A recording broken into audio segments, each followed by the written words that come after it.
Olá, aqui é o Tio do Papelão, trazendo mais um vídeo de contos de terror. Não esqueça de deixar o like e se inscrever no canal. Meu nome é Camila, tenho 29 anos e sou professora de inglês em Belo Horizonte. Moro numa casa pequena que herdei da minha avó materna há 2 anos, quando ela faleceu. A casa fica em um bairro antigo, o Santa Teresa, e tem aquele charme das construções dos anos 60, piso de taco, janelas altas e um quintal com uma jabuticabeira. Minha avó, Dona Alzira, morou ali por mais de 40 anos e eu passei boa parte da minha infância naquela casa, principalmente nos fins de semana. Quando ela morreu, meus pais me ofereceram o imóvel. Eu estava morando de aluguel em um apartamento apertado, então aceitei na hora. Foi emocionante voltar a morar ali, mas também estranho. A casa estava cheia de memórias e objetos que pertenceram à minha avó. Mantive quase tudo como estava: os móveis antigos, as cortinas de renda, os porta-retratos com fotos antigas da família. Dona Alzira era uma mulher forte, viúva desde os 50 anos. Criou minha mãe sozinha e sempre foi muito independente. Ela tinha um hábito que minha mãe detestava: fumar.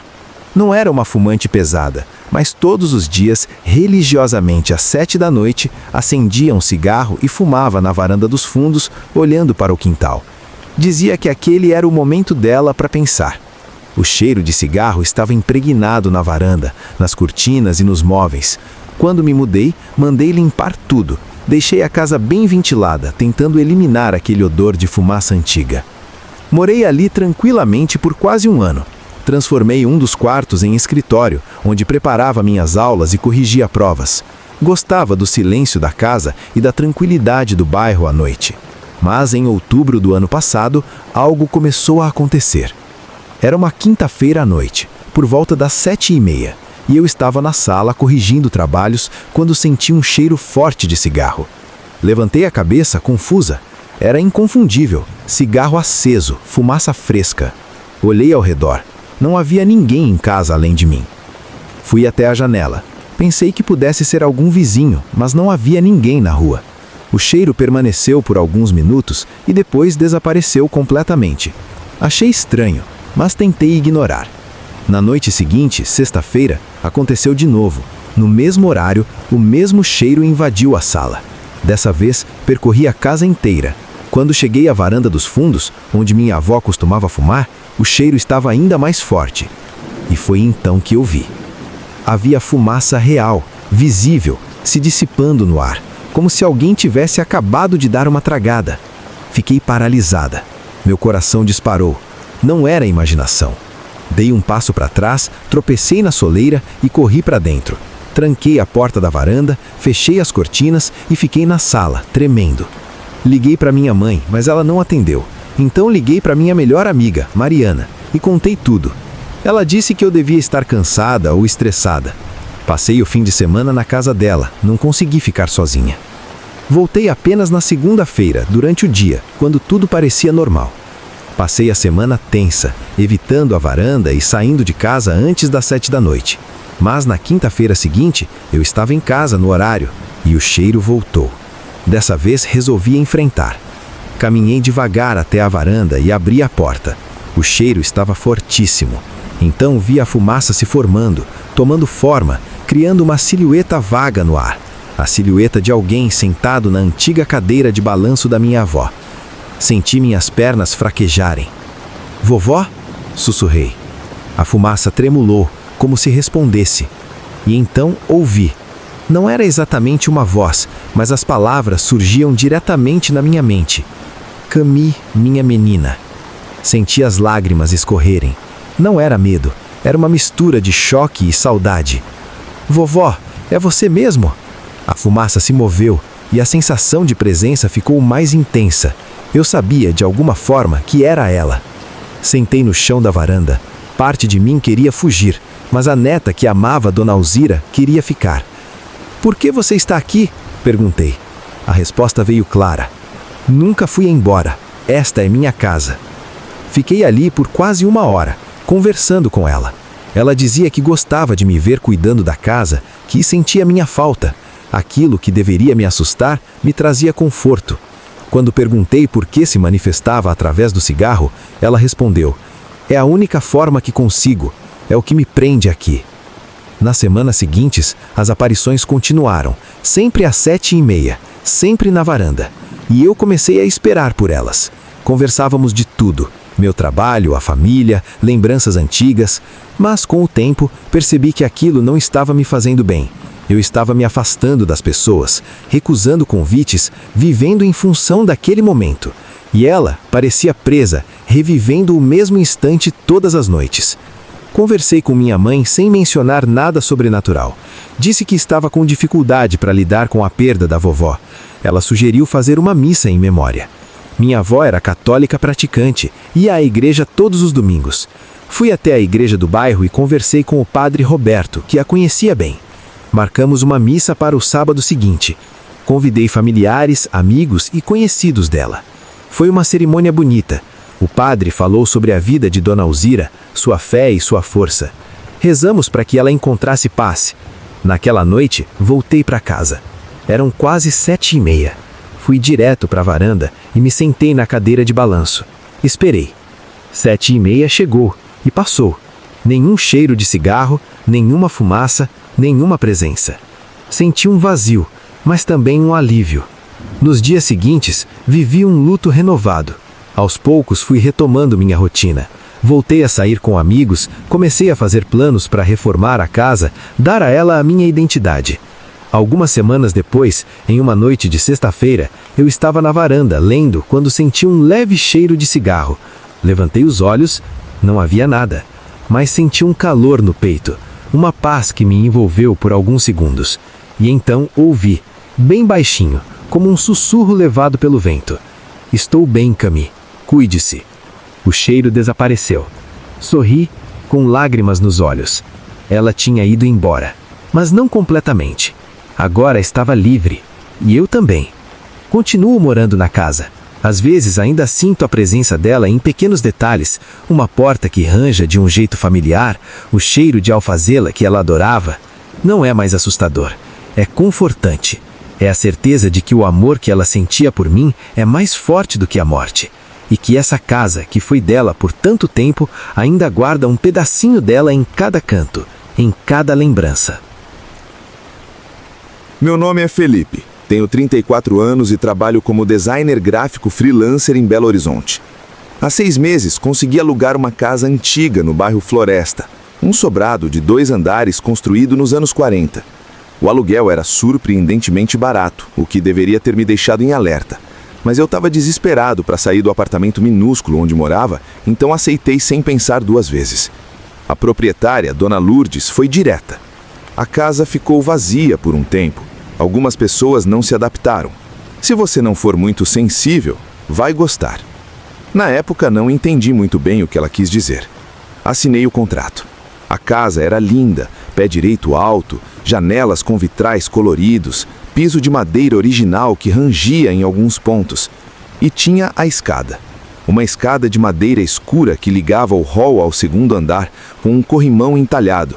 Era imponente, quase intimidadora. Desde o primeiro dia senti algo estranho em relação a ela, mas não sabia explicar o quê. Nos primeiros dias estava ocupado com a mudança e o trabalho. Montei meu escritório no 2º andar e passava horas ali, subindo e descendo a escada várias vezes. Durante o dia tudo parecia normal, mas à noite era diferente.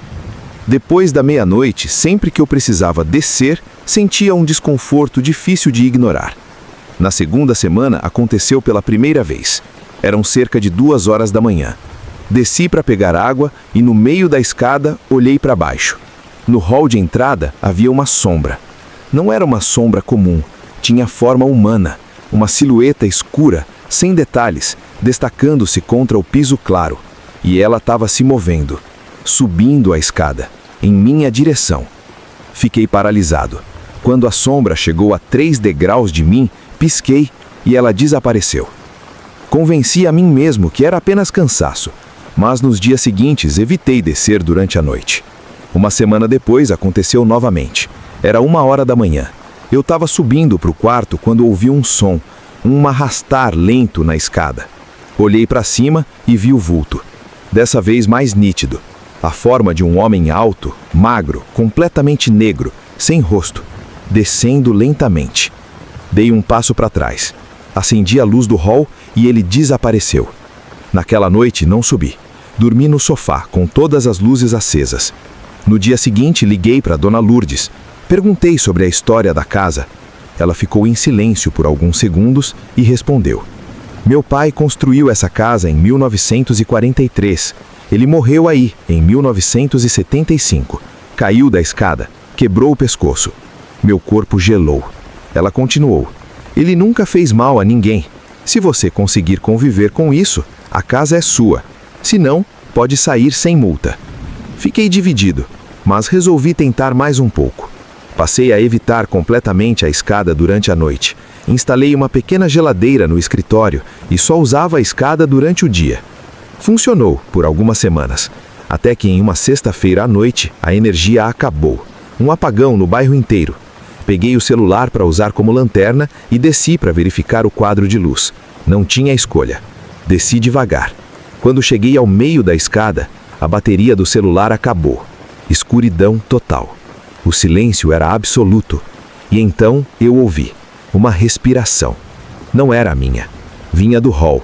E logo depois, passos, subindo a escada. Meu corpo travou. Os passos se aproximavam, degrau a degrau. O ar ficou frio, pesado. A presença parou ao meu lado. Fechei os olhos, esperando o pior. Mas nada aconteceu. Então, bem baixo, quase um sussurro rouco: cuidado. Só isso. A presença desapareceu. O ar ficou leve novamente. Segundos depois, a energia voltou. Eu estava sozinho. Subi correndo e tranquei a porta do escritório. Cuidado. Com quê? No dia seguinte, fui atrás de respostas. Pesquisei sobre casas antigas, acidentes, energias presas, mas nada fazia mais sentido do que aquela palavra ecoando na minha cabeça. Resolvi chamar um inspetor para verificar a estrutura da casa, principalmente a escada. Ele passou horas analisando tudo, até que me chamou. Esses degraus aqui, do 10º ao 12º, estão comprometidos. A madeira está podre por dentro. Cupim. Se alguém pisar com força, pode ceder. É perigoso. Meu sangue gelou. Era exatamente onde eu estava na noite em que eu vi cuidado. Contratei um carpinteiro imediatamente. Ele substituiu os degraus danificados e reforçou toda a estrutura. A escada ficou firme, segura. Naquela noite, desci até o hall e falei em voz alta: Senhor Antônio, obrigado por me avisar. A escada está consertada. Não precisa mais se preocupar. Não houve resposta, mas eu senti algo diferente. Uma paz, uma leveza que não sentia desde que me mudei. Nas semanas seguintes, a casa mudou. O ambiente ficou mais tranquilo. Voltei a usar a escada à noite e nunca mais vi o vulto. Contei tudo para Dona Lourdes. Ela chorou. Ele sempre foi assim, cuidando de todo mundo. Ela até se ofereceu para reduzir o aluguel, mas eu recusei. 6 meses depois, ainda moro aqui. A casa finalmente se tornou meu lar. E às vezes, quando passo pela escada tarde da noite, agradeço em silêncio ao Senhor Antônio, o guardião invisível daquele sobrado antigo. Meu nome é Lucas, tenho 33 anos e trabalho como analista de sistemas em Belo Horizonte. Moro sozinho em um apartamento pequeno no bairro Buritis há cerca de 3 anos, desde que terminei meu relacionamento com a Renata. É um lugar simples, mas sempre me senti confortável ali, pelo menos até o mês passado. Tudo começou com um sonho. Não era exatamente um pesadelo, mas havia algo profundamente errado. Eu sonhava que estava deitado na minha cama, de madrugada, e acordava com um barulho vindo da sala. No sonho, eu me levantava devagar e caminhava pelo corredor escuro. Quando olhava para a sala, havia um homem parado, de costas, perto da janela. Ele usava um terno escuro e permanecia completamente imóvel. Então começava a virar a cabeça lentamente na minha direção. E eu acordava suando frio. A primeira vez aconteceu em uma terça-feira. Acordei assustado, mas logo me acalmei. Na quinta-feira, o sonho voltou, exatamente igual. No domingo, se repetiu pela terceira vez. Comecei a ficar inquieto. Conversei com meu amigo Diego, que disse que eu devia estar estressado. Tentei ignorar, me distrair com trabalho e séries, mas na sexta-feira seguinte algo aconteceu que me fez questionar tudo. Acordei de manhã depois de mais uma noite com o mesmo sonho. Fui até a cozinha e, ao passar pela sala, algo me fez parar. No chão, perto da janela, exatamente onde o homem ficava no sonho, havia marcas de sapato molhadas, como se alguém tivesse pisado ali com os pés encharcados. Senti o estômago revirar. Não tinha chovido, eu não havia saído de casa. Me aproximei. As marcas eram de um sapato social, de numeração grande, bem maiores que o meu pé. Ainda estavam úmidas. Olhei para o teto, procurei vazamentos, nada. Limpei tudo tentando encontrar uma explicação lógica. Naquela noite tive medo de dormir. Fiquei acordado até tarde, mas o cansaço venceu. E o sonho voltou.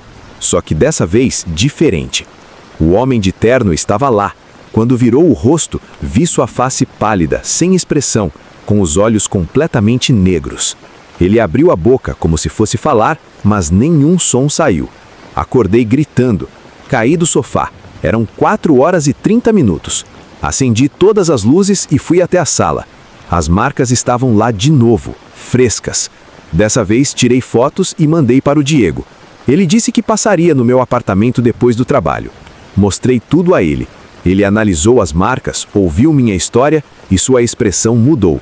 O ceticismo deu lugar à preocupação. Diego decidiu ficar comigo naquela noite. Sugeriu que eu instalasse uma câmera de segurança. No dia seguinte, compramos uma câmera com sensor de movimento e visão de noite, posicionada exatamente em frente à janela. Ele foi embora à tarde e eu tentei dormir. O sonho voltou, só que dessa vez diferente.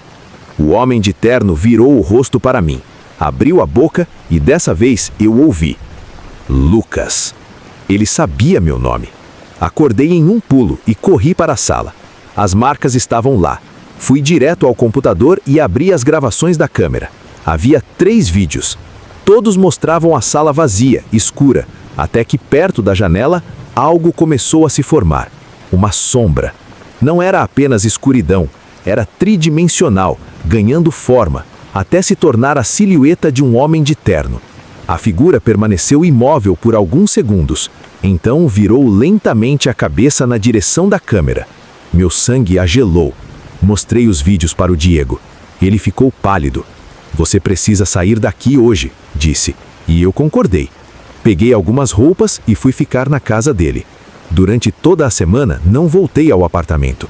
A namorada dele, Juliana, que sempre teve interesse por espiritualidade, sugeriu que eu procurasse Dona Marta, uma mulher conhecida por fazer limpezas espirituais. Fomos até a casa dela, em um bairro mais antigo da cidade. Contei tudo e mostrei os vídeos. Dona Marta ficou em silêncio por alguns segundos. Depois disse: esse espírito está tentando se comunicar. Marcamos uma visita ao meu apartamento. No dia seguinte, fomos nós 4. O apartamento estava exatamente como eu havia deixado. Dona Marta entrou, fechou os olhos e caminhou lentamente até a janela, o mesmo ponto das marcas. Ela se ajoelhou, ficou em silêncio por alguns instantes. Quando se levantou, estava com os olhos mareados. Um homem morou aqui. Ele morreu sozinho, de infarto, exatamente neste lugar. Ficou dias sem ser encontrado. Está preso, repetindo seus últimos momentos, tentando pedir ajuda. Um arrepio percorreu meu corpo. Dona Marta acendeu velas brancas, fez orações e queimou ervas. Depois pediu que eu falasse com ele. Disse para eu dizer que estava tudo bem, que ele podia ir embora. Foi estranho, mas eu fiz. Falei em voz alta, mesmo sem ver nada. Ela então afirmou que o espírito havia sido libertado. Voltei ao apartamento no fim de semana. Na primeira noite, fiquei acordado, tenso. O sonho não veio. Na manhã seguinte, verifiquei o chão. Nada. Deixei a câmera ligada por mais uma semana. Nenhuma gravação, nenhuma sombra, nenhuma presença. O homem de terno nunca mais apareceu. Já se passaram 2 meses. Às vezes ainda penso nele. Naquele homem que morreu sozinho, sem ninguém por perto. Espero que tenha encontrado paz. E eu, depois de tudo isso, finalmente encontrei a minha. Não esqueça de deixar o like e se inscrever no canal. E acompanhe o vídeo anterior. Até a próxima.